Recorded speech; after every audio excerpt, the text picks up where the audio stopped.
What's good, people? I just want to keep it 100 with you. I keep it super real with you all the time. So I just got to give you a heads up before we dive in to today's episode. I was on the road. I was, trying to make moves happen. I wasn't in my usual setup to record the pod. We'll be back to normal tomorrow, but the audio quality today isn't great. So I apologize. My sincerest apologies.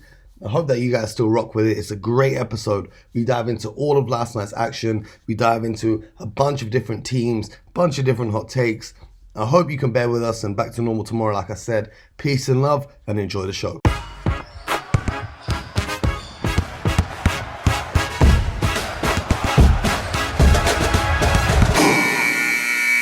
You know the vibes. We're back with another episode, Mo Mooncey, alongside BJ Armstrong. Once again, the Hoop Genius podcast back in action. BJ, how you doing this morning, this evening, wherever you are in the world? Beautiful, beautiful, beautiful. A lot of basketball on this side of the pond. Happy MLK Day to everyone. Yes, and there's a lot of basketball for us to discuss, my friend. So let's get into it. Yes, sir. Fans in the UK were rejoicing. Games tipped off at 5:30 in the afternoon over here in Europe. So it was a great day. Lots of early NBA action on. They had the NBA 360 where you could watch multiple games all at the same time. And my, oh my, there were some impressive games. First of all, the Celtics started by giving me a scare, about to lose to the New Orleans Pelicans, and they managed to pull that back. Shout out to Jason Tatum. But then, Madison Square Garden, the Knicks hosting the Hornets. I think we should talk about that one for a quick sec, because Let's pump the brakes then. That man, Miles Bridges, 38 points, 12 rebounds, 5 assists. There was talk about him winning the most improved player earlier this season. He's continuing that campaign, really stepping up. There was no LaMelo Ball in that starting lineup, and he really carried it. Gordon Hayward contributed a bit, Terry Rozier contributed a bit, but credit where it's due. Miles Bridges put on a show at MSG. What were you seeing from that young man? When you look at Miles Bridges this year, you can see the development in this young man's game. Now he has extended himself out well beyond the three-point line. We know he's a high flyer. He's a very powerful athlete. And sometimes you can see, in the league where there's a good matchup. For whatever reason, his matchup versus Julius Randle favors Miles Bridges. Now, I don't know if it's because they're both left-handed. I don't know if because he's just as strong. But there's a little bit quicker. Yeah, there's something going on there where Miles Bridges always plays hard. But he plays with something with a little extra versus Julius Randle. And tonight, or this afternoon, he was sensational, Mo. I mean, 38 points, carried the offense, step back, alley-oops, up and unders, full court, half court. He had it going in Madison Square Garden on all cylinders. Great win for them, minus LaMelo Ball. So, but you can see, I think, Mo, you're absolutely correct. He's definitely up for most improved player this year. And it was a great win for them on the road. And, he's doing it off the dribble as well. Yes. It's not like he's just a role player who got hot shooting the ball. He's got the ball in his hands, putting it on the floor. The step back going to the corner really impressed me late in the fourth quarter. Even though they had the lead, he had that, and he took that step back into the corner, fading away. That's something special right there, man. That ain't an easy shot to hit. That's not an easy shot to hit. So credit to Miles Bridges and the Charlotte Hornets. What do you think? Do you think they can make noise in the playoffs? Do you think they can, because they started off the season hot. Now they've dropped down to the 7th seed. They're in the play-in position. Do you think they can make the playoffs and cause anyone any problems in that first round? Well, I think they are a young and exciting team. And let's start off with their young player, their young point guard, LaMelo. LaMelo, has really improved this year. I think he's playing a much more controlled game. He still has the flair. He still has the ability to look over the top of smaller guards. And he's shooting the ball terrific as well from distance. So I like LaMelo. I like Scary Terry, former Celtic. Scary Terry always brings the energy. However, Mo, I think they're a little depleted up front with their bigs. And I think when the playoffs start, that's going to be their Achilles heel as they hopefully that they get in the playoffs I like their team. I like what they're doing. I think they've made another step in the right direction down there in Charlotte. And I think they are literally a player or two away. Kelly Oubre, who, didn't play today, I think he was a nice addition for them off the bench. But I think up front, you're going to need that big who can do one or two things, either shot block or play vertical basketball. And until they get that big who can do that, I think they're going to always be a, kind of a middle of the range, kind of stuck in the middle of the pack type of team. Well, the rumors are the Indiana Pacers, are shopping almost all of their roster. And for Miles Turner, the prolific shot blocking center that they have in Indiana, the asking price is either 2 first-round picks or a young player. Now, the Hornets could easily put together a package of a first-round pick, a young player, and some salary to go out and get Miles Turner, because I think that's the biggest hole in their squad right now, is having that elite big man. And Miles Turner, he can space the floor on offense and he can block shots on defense. I think he would fit amazingly in Charlotte. I think they need to go out and go get him, because it's all well and good. They've drafted the kid James Bouknight. I don't know how he's going to fit on that roster, if there's going to be enough touches for him. So I think they should try their best to go and get that big man before someone else does. Because, like you say, shot blocking is going to be in high demand. And if they can get it done now early before the trade deadline, I'd like to see them make that move. That's a good, identifying Mo. I think that's really good to identify, Miles Turner. There's a lot of teams that could use Miles Turner. He's one of the better shot blockers in the NBA. He's one of those guys that everyone knows is really good at shot blocking, but no one talks about him. And I think he would be a great addition to their team. However, they have some financial things coming up on their books. They're currently in year 2 or year 3 with Gordon Hayward when they signed him in free agency. Miles Bridges is going to command a pay raise. Without question, LaMelo Ball is going to command the bag, as you say. Mm-hmm. And then Miles Turner, you're not going to trade for Miles Turner to lose him just in free agency. So whoever trades for Miles Turner, that will be, I think, highly likely, very likely that he will sign with whatever team ends up trading for him. But with the understanding, don't trade for me if you're not going to pay me. So I think financially that would be, I don't know what the Charlotte Hornets are going to do, but I don't think they're going to go into the luxury tax with this team thinking that they can win a championship. I think they are a player or two away. And I would tend to think on, if they can get 2 or 3 players with that salary, that's probably a better addition for them. If they can identify the same type of productivity from 2 or 3 players, other than just putting it all into one player. Well, with Miles Bridges, he's a restricted free agent this summer. And, not a lot of teams have money to spend on free agents this summer, but one team that does is your Detroit Pistons, your hometown team. So Miles Bridges is also from the state of Michigan. And there have been people suggesting, people have been reporting, saying that it may be the Pistons that offer him a big offer sheet, perhaps more than what the Hornets would be willing to pay and what other teams would be willing to pay, to bring him back to Detroit, because he played for Michigan State as well. Bring him back to Detroit and pair him with Cade Cunningham and have him really grow with that team there. What are your thoughts on that? Well, I think it sounds great, but I think Miles Bridges has to look at this unique opportunity again. If I'm working with him, is to say the following: he can get a 5-year extension with the Charlotte Hornets.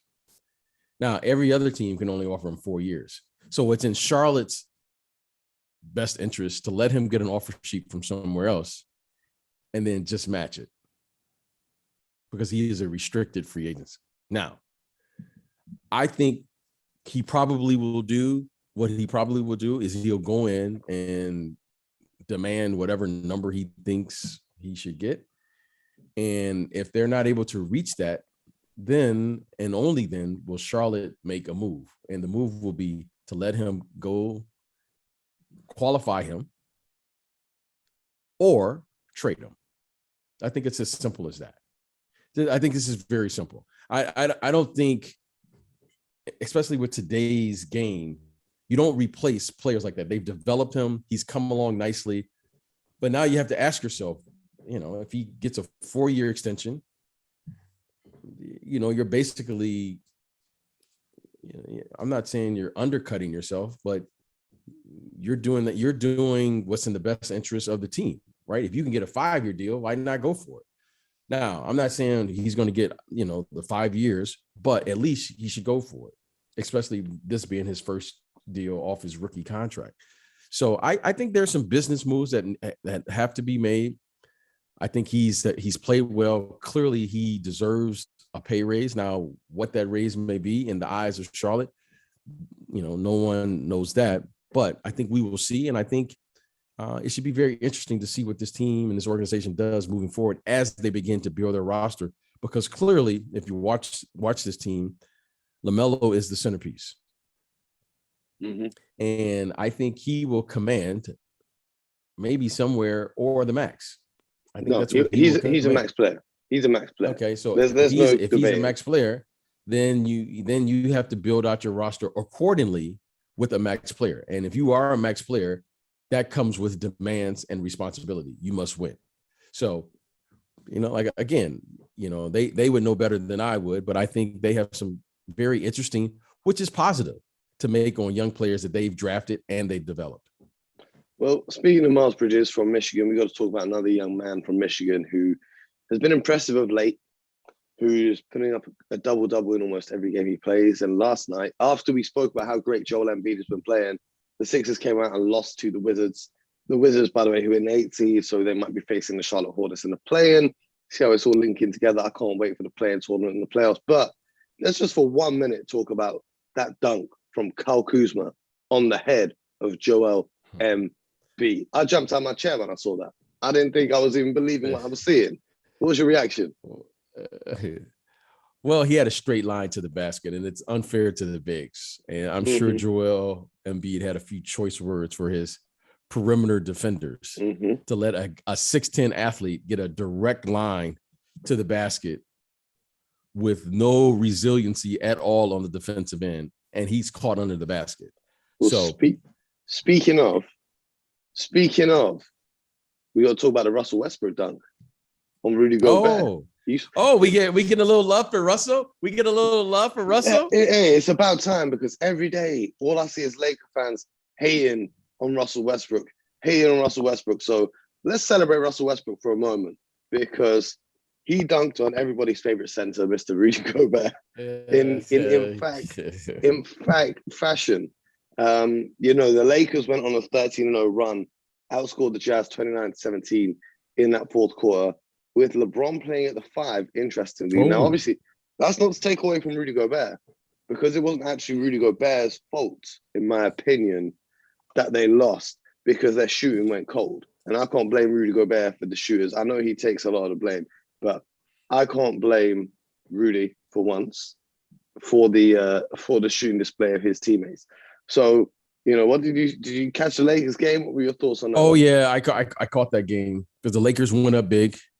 Then actually Utah came back and took the lead. They were up by 4 or 6 or something late. And then Stanley Johnson I think he had like 10 points or something in the fourth quarter, running this 2-man game with him and LeBron. And Stanley was the beneficiary of just really a sound offense, very, very sound offense. So what do I think? It's very disappointing to watch Utah play, because clearly they have a problem, especially when they go small, when other teams go small. I mean, it's clear to me now that as great of a defender as Rudy Gobert is, versus, when he guards centers and he can rim protect, when you go small, he just seems totally lost. Well, and why I say totally lost is this. I want to say this, Mo. I watched him doing the Olympics, and Rudy Gobert was a completely different player in international play than he is now. And watching him today, or watching him this evening, he just looked totally lost when they put LeBron at the 5. He was just lost on defense. He gave up numerous and ones at the basket. Reeves and Stanley Johnson were attacking the rim, shooting threes, And they were somehow Rudy Gobert was always a step or two late. Now, I would have thought by last year they would have made some adjustment of saying this is what we're going to do when teams go small. But they haven't. It's just kind of like we're just going to leave Rudy out there and hopefully he figures it out. Well, and it's not fair to him. It is not fair to him because let's just talk about the defense, though, because it takes 5 players on the team to play defense. The Utah Jazz use Rudy Gobert. This is the reason why his numbers are always so good. He cleans up the mess. You know, their defensive strategy is, all right, cool, you can blow by our perimeter guys, and Rudy will be at the bucket to block shots. And when teams go small, he's taken away from the bucket, and he can't do that. But the problem for me is not Rudy Gobert. It's the other 4 guys on the team. They can't guard anyone. Who else is a good defender that plays on the Utah Jazz? Donovan Mitchell ain't a good defender. That's the biggest lie that was ever sold when they said Donovan Mitchell's a 2-way player. Donovan Mitchell coming into the league was supposed to be a great defender.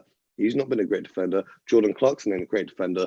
Joe Ingles, he ain't got the speed and quickness to keep up with a lot of guys on the perimeter. Bogdanovich is not a great defender. So, yeah, Rudy Gobert out there struggles against small ball, but this is really the first time this season where he struggled against small ball. Maybe just a little preview for the playoffs, but I'm looking at it and I think they got to stop something from the perimeter. You can't just put it all on. And I'm one of Rudy Gobert's harsher critics, but even yes, I'm getting to the point now. But I'm getting to the point now where it's not fair on the guy because who else on that roster is playing defense? We can keep diving into the Jazz on another day, but we're going to keep it moving around the league. The Cavaliers picked up the win against the Brooklyn Nets. Kyrie fumbled a couple possessions late. He had a 3-pointer that went in and then out, which was tough. We're going to talk about the Memphis Grizzlies later on because that was a very interesting game. But the Hawks, they got their coach back. They beat the Bucks, much to our surprise. What's your take on the Hawks? Is this the turning point in their season to turn it around? Well, this was good to see that they played with a sense of urgency today.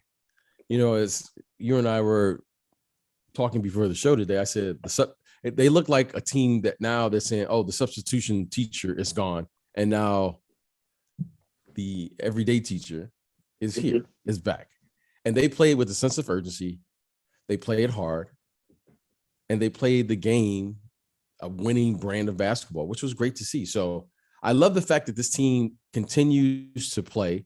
Nate McMillan is a grinder. So you know Nate's going to demand. And I thought they played well. I thought they played well enough to win that game. And they did win it. And look, if they're going to get to the playoffs, they're going to have to start turning it on sooner rather than later. And today was a good indication that they have not given up, that they're going to play hard because they have the talent and they're a very talented ball club. Absolutely, man. And speaking of talent, Devin Booker led the Phoenix Suns to a 121-107 win. He dropped 48. Luckily for him, the San Antonio Spurs mascot was nowhere to be seen in the arena, so he could go off and drop his 48 points with no distractions at all. The Dallas Mavericks picked up a W. They won by 2 against the Oklahoma City Thunder. Luka Doncic with a triple-double.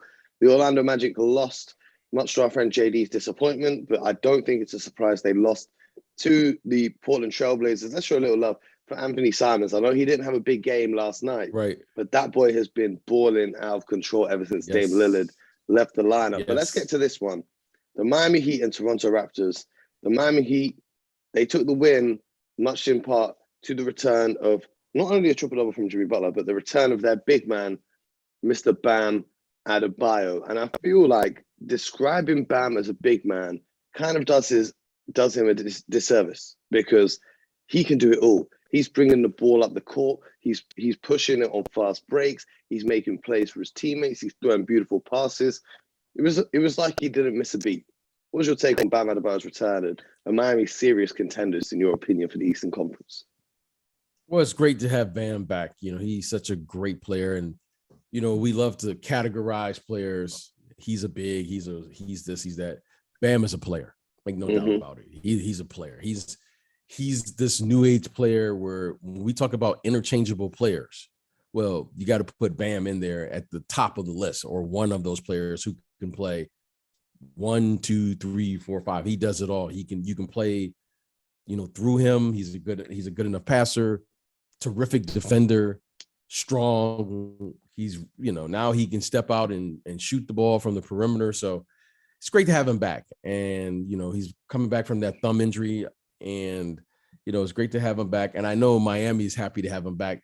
And it's good to have him back along with Jimmy Butler, because now we can really get an indication of how good this team really can be. They, like all teams, they've had injuries, they've had COVID, they've had a lot of different things, but it'd be interesting to see if they can put together a good 20 to 25 games where they can develop some chemistry, and we can really begin to gauge who this team really is, the Miami Heat. And when you look at the standings, Mo, after all of that, I just said, they're in second place. I mean, think about this, Mo. We spoke about this the other day. Yeah. After all of this, guys in, guys out, Jimmy Butler's out, Bam has missed, 20-something games. Yeah, no Kyle Lowry last night. I was looking forward to him playing against his former team. Kyle Lowry, after all of that, they're still in second place. So you can see the potential. Show some love to not only the coaching staff, but Mr. Tyler Harrow, who came up with 23 off the bench last night. I seen a funny tweet. Someone saying Tyler Harrow had to do it for MLK Day. That had me rolling. That boy Tyler Harrow, I know what that boy from Wisconsin thinks he is, but it makes me laugh. Yeah, you talk about another most improved player. Tyler Hero is right there as well. So, shout out to him. He's been doing this all year. Been playing well, playing great. He's been almost the most consistent part of this Miami team this year. Yes, he has. And he's been very solid. And the one thing he has improved is this off the bounce game. He's really improved his ability to play off the bounce, create a little space for himself. We always knew he could shoot it, but now he's doing it off the dribble, and he's become really a potent scorer coming off the bench for that Miami Heat team. Yes, sir. The Miami are one to watch, but the team to watch, we spoke about them a bunch last week. We're going to talk about them again right now because the power rankings from the NBA came out yesterday. And if you had said to anyone at the start of the season that come January, mid-January, late January, the Memphis Grizzlies would be number one in the power rankings, I don't think anyone would believe you. Even Memphis fans would have thought you were getting ahead of yourself, but here they are. But before we talk about that, we need to talk about Aquaman, a.k.a. Steven Adams, a.k.a. someone's trying to square up to Ja Morant, so I'm going to pick him up like a child and walk him back to the half-court line because that was the most disrespectful thing I've ever seen. If I'm squaring up to someone and someone lifts me off the floor and carries me away, that's disrespectful. I loved it. I'm going to tell you, Steven Adams is one strong man. And he's when you say a gentle giant, one of the nicest people you'll ever meet. He's hilarious. He's one of the funniest guys in the NBA. He is funny. He's funny, and he's not shying away. Shout out to New Zealand. He's great. This guy has perhaps the greatest appetite I've ever seen. This guy can eat. This guy can eat more than. When you sit down with him, it's a feast. It's not a meal. It's a feast. When I first seen Steven Adams in real life for the first time, this is when he was with OKC and I was covering one of their games. He looks big on the TV. Right. But in real life, he's double the size of what you think he really is. The guy he looks like a Game of Thrones character. And this is not an insult, this is a compliment. He looks like a Game of Thrones character in real life. The guy is enormous, ridiculously. And I just thought it was nice for him to protect the young buck because you don't want your best player in Ja Morant getting into it with these guys. You've got to have enforcers on your team. Every team now has enforcers. Great teams have a guy that will come in and do the dirty work. And, maybe he's not so much aggressive as other guys around the league, but everybody knows not to mess with him. I don't think there's a sane human that would mess with Steven Adams. Well, I can tell you this. If I'm the Memphis Grizzlies, I'm signing him for one reason. He's going to protect everyone else on the team, in particular, Ja Morant. That was beautiful to see. That's how you're supposed to do it. That's old school basketball. And when the game gets physical, because it's going to get physical, Steven Adams will be right in the fray. Now, that's a confidence building thing that may not show up in the stats. But if you're going to battle and the game gets physical, Steven Adams is going to diffuse all of that. So I would sign him just for that because Ja Morant is going to get hit again.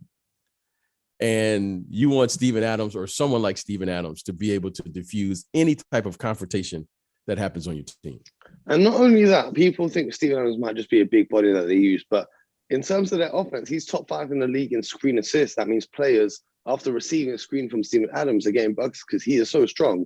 No one is getting through those screens, and it's a great way for them to, score. And what's crazy is Jonas Valanciunas was doing so much for this team last year, and they traded him in exchange for Steven Adams, who obviously has a lot. He doesn't shoot the 3 ball. You're not going to dump the ball down to him and let him go to work and post up. And I feel like last season, Jonas was almost a safety net for the Grizzlies. When the offense would bog down, they'd just give the ball to him and he'd go out there and work. But now the younger guys have stepped up, so they don't need those contributions from the big man. So I like what I'm seeing from them. They're number 1 in the power rankings this week, and rightly so. The Phoenix Suns number 2. The Golden State Warriors number 3. The Philadelphia 76ers up to 4. The Miami Heat are up to number 5. What's your thoughts on Milwaukee, Brooklyn, Chicago, all dropping out of the top 5 now? Well, I think I think it's going to happen, Mo. And the one thing about this season is there are going to be ebbs and flows because of COVID, because of injuries, because of all of the things you're seeing. So I think this is going to happen. And the one thing, health is going to be critical to how things play out. The healthier your team can be on the floor, I think will increase your chances to have some type of consistency. You look at Brooklyn, suddenly they're getting Kyrie back, and then now, KD is out. And so I think health is going to be the one thing, but I'm not really concerned with teams like Milwaukee. I'm not concerned with those guys like Golden State. I think those teams will find a way.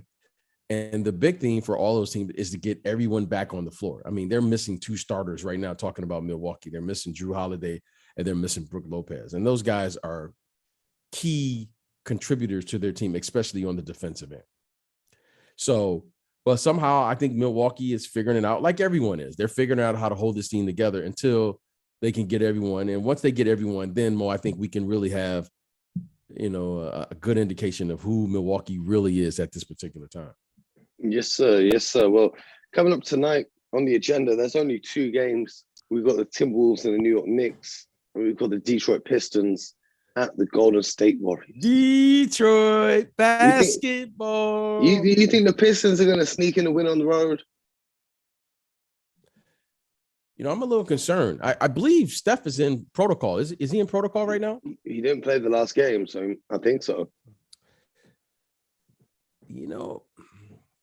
Detroit's been playing much better since the halfway point. They've been, I watched them the other night versus Phoenix, and Phoenix won by a large margin. But when you watch the game, Detroit was very competitive until K got thrown out of the game. Yep. In the third quarter, he had a nice dunk, and they threw him out for taunting or something. Yeah, pointing at the guy he dunked on. Yeah, I wouldn't be surprised. If it's a competitive game. So I've just got the injury report here. Yes, go ahead. Draymond Green out with a calf injury, expected to miss at least 2 more weeks. Gary Payton II back is questionable for Tuesday's game against Detroit. The Steph Curry hand is no longer on the injury report and is considered probable for Tuesday's matchup with the Timberwolves. I think that's an error in there because they're not matching up with the Timberwolves. They're matching up with the Pistons. Right. But yeah. So Steph back, no Draymond though. And I think the Warriors struggle massively without Draymond. So I think it will be more competitive than you may expect. Well, as I was saying, I think it's going to be difficult for this team because they're trying to figure out how to implement Clay. At some point here, hopefully they're going to get Wiseman back. Now they have Draymond out. And with Clay in the lineup, they are a different team. Clay demands touches. So I think right now, even though they've started out hot, they were the hottest team at the beginning of the season, the most consistent team has been the Phoenix Suns. And Mo, I watched them again today. Well, we got to chill because I've heard per sources that we're gonna have a special guest coming on to discuss the Phoenix Suns pretty soon. So I'm gonna have to tell you to chill on that one. You're gonna save those hot takes. We're gonna save those hot takes. You know what I mean? But you guys, if you're listening at home, you want to know who the special guest is. You want to hear more. Make sure you subscribe, leave a review, share the podcast with your friends. Also, check out the YouTube. I dropped a video yesterday where I dived in to discuss the greatest NBA teams of all time. BJ, I don't know if you saw the Steph Curry's comments saying that the Golden State Warriors with Kevin Durant would beat Michael Jordan Bulls in 6 games. Just real quick before we wrap up, what's your take on that? 7-game series between those two. Well, I think this. Well, I think we have to really look at the rules of the game. Mm-hmm. And if the rules were in the 90s, I think as the teams are constructed, I don't think the Warriors have a chance. No. The physicality of the game, I don't think they have a chance. However, with the 3-point shooting in the games as presently constructed, I think there's a chance. Well, yeah, I think Rodman gets tossed within minutes. But I will say this. I will say this, Mo. I will say this. In a 7-game series, okay, in a 7-game series, you know, I've never said this, Mo, but I want to take a little. Can I just get a minute 30? Of course. In a 7-game series, Mo, athletes matter because the athletes are going to wear the other team down because there's no counter to speed and quickness. There's no counter to Michael Jordan on the entire, you know, Golden State team. In a 7-game series, he's going to be a better athlete than every player on that roster for 7 games. Okay, this has nothing to do with shooting. He's going to be a better athlete. He's going to be faster to the ball. He's going to be stronger than all the other players, whoever's guarding him, and he's going to dominate from a physicality standpoint. And as the series goes on, that matters. Second, Scottie Pippen is as good of an athlete as any other player on their roster, KD included. Third, Dennis Rodman is not too shabby of an athlete. Insane athlete. Okay. Insane. Now, I'm going to say this, and everyone who's played in the NBA, do we get into eras, right? We get into, you know, old school. No, let's just talk about basketball as is. The rules matter. So if you're talking about today's rules where you can't touch guys, Steph suddenly now is a different player than if he played in our era, because in our era, that's not happening at all. However, in any era, the athlete does matter. Michael Jordan is the best athlete in any era. Scottie Pippen is an elite athlete in any era. And Dennis Rodman is as unique of an athlete, which I feel gives them an advantage, especially if you have those rules. If you have today's rules, I think they have a chance, provided they can do this. They can shoot at a high clip. It's like playing against Giannis. Playing against Giannis, you have to shoot at a high clip. You can't beat Giannis shooting 35% from 3. Mm-hmm. You got to have one of those 14 to 28 nights. And then suddenly now the Bulls have to do something uncharacteristically and started shooting 3s. So I think it would be interesting with the rules, but those athletes matter in a 7-game series. Give me the best athlete in any era, and I can figure out the rest. And no disrespect to any of those teams, but that's just basketball 101. Mm-hmm. Give me the best athlete. I don't care if you play in the 40s, the 50s, 60s, or today. And shout out to Will Chamberlain. If you guys want to know more, head over to the Hoop Genius YouTube channel where we talked about the greatest teams of all time. Thank you to our friends at NBA 2K for a little collaboration video with them. But BJ, appreciate you rocking with us. Get some rest, my man. It's been a busy MLK day. We'll catch up later on today. We'll be on Heat Check, Sky Sports, and we'll be back with another podcast tomorrow. Thanks to everyone for listening. And much like Jason Tatum in the 3rd quarter, much to my delight, because I was really worried the Celtics were about to lose to the damn Pelicans. Get buckets.